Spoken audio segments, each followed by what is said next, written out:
Hello बच्चों, good morning. Class 12 subject biology. आज आप लोग को इस क्लास में गुरु बीजाणु जनन मेगा स्पोरोजेनेसिस के विषय में बताने जा रहे हैं।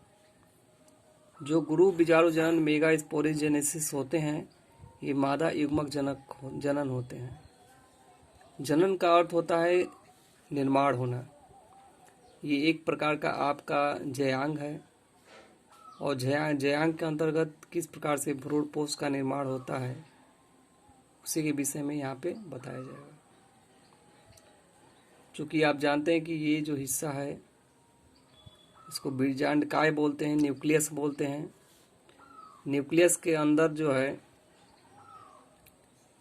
अधस्तरी कोशिकाएं पाई जाती हैं।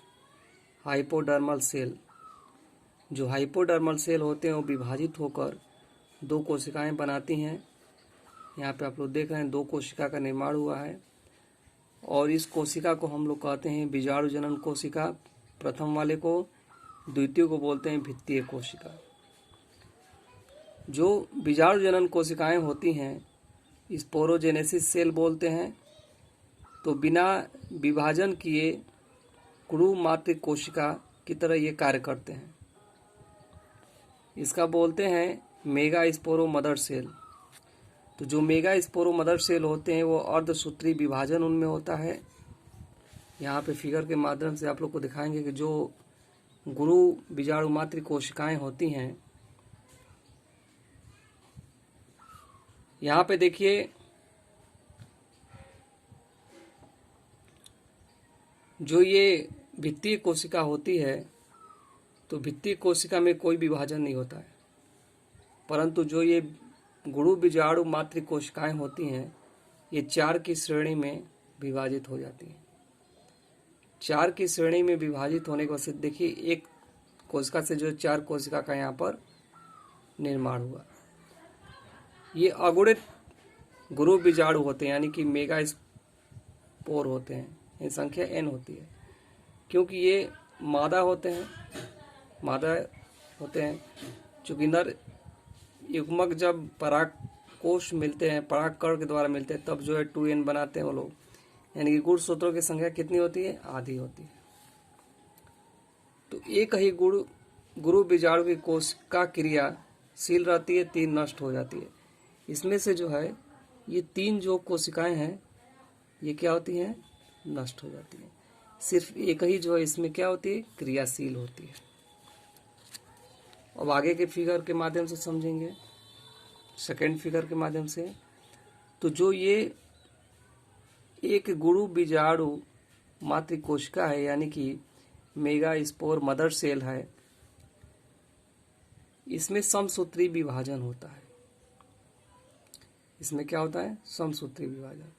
तो जब समसूत्री विभाजन होता है तो दो भागों में वो बट जाते हैं। एक भाग जो है निभाग के तरफ और दूसरा भाग जो है बीजांड द्वार की तरफ। यहाँ पे देखिए जो एक मेगा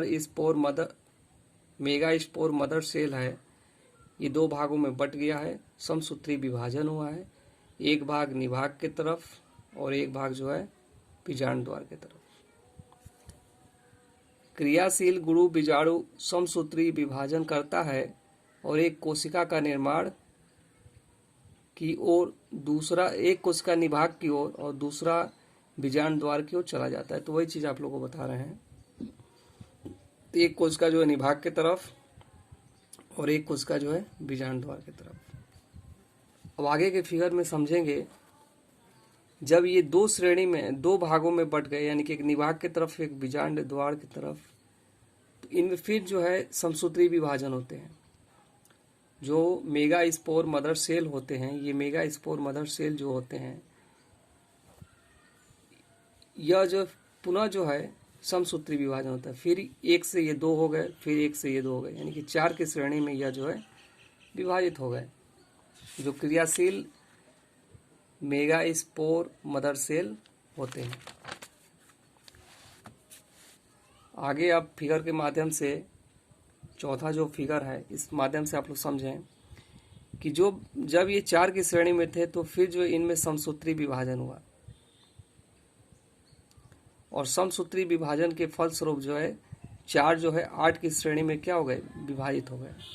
4 निभाग के तरफ और 4 जो है बीजांड द्वार की तरफ। यहाँ पे देखिए 8 कोशिकाओं में क्या हो गए, ये विभक्त हो गए, समसूत्री विभाजन हुआ है। पहले 4 थे, दोबारा जो है 2-2 की संख्या में बटे हैं। कितना हो गया, ये 8। यानी कि बीजांड काय के अंदर समसूत्री विभाजन के फलस्वरूप 8 कोशिका का क्या हो गया यहाँ पे निर्माण। तो 4 स्टेप में जो है 8 कोशिका का यहाँ पर निर्माण हो गया। अब इस फिगर के माध्यम से हम लोग समझेंगे। इस फिगर के अंतर्गत जो ये कोशिकाएं होती हैं, जब ये 8 कोशिकाएं जो होती हैं, ये परिपक्व भ्रूण है, भ्रूण पोष है, और इन कोशिकाओं का जो है अरेंजमेंट होता है। तो जब ये 8 कोशिकाएं जो होती हैं, 4 कोशिकाएं जो है निभाग की तरफ और 4 कोशिकाएं जो है अंड द्वार की तरफ होती हैं, बीजांड द्वार की तरफ होती हैं। 4 कोशिकाएं किधर होती हैं, बीजांड द्वार की तरफ। अब क्या होता है कि जो निभाग की तरफ एक कोशिका होती है वह चली आती है यहाँ पर, और जो यहाँ पर बीजांड द्वार की तरफ एक कोशिकाएं होती है वो चली आती है यहाँ पर। दोनों आपस में पास में आ जाते हैं और इसको बोलते हैं हम द्वितीयक केंद्रक। क्या बोलते हैं इसको, दोनों को जो है द्वितीयक केंद्रक बोलते हैं। अब यह द्वितीयक केंद्रक आप लोग समझ गए, यानी कि निभाग के तरफ से एक सेल यहाँ पर आ गया और दूसरा सेल जो है बीजांड द्वार के तरफ से जो यहाँ पर आ गया। तो ये कितना हो गया, द्वितीयक केंद्रक इसको बोलते हैं। इसके उपरांत जो है आप लोग जानते हैं, ये जो जयांग वाला हिस्सा है और जो पराग नलिकाएं होती हैं, जयांग में क्या होती है, पराग नलिकाएं होती हैं। तो जब पराग कोश के द्वारा जब पराग कण निकलते हैं और नलिका के माध्यम से यहाँ पर पहुँचते हैं, और पहुँचने के बाद से जो है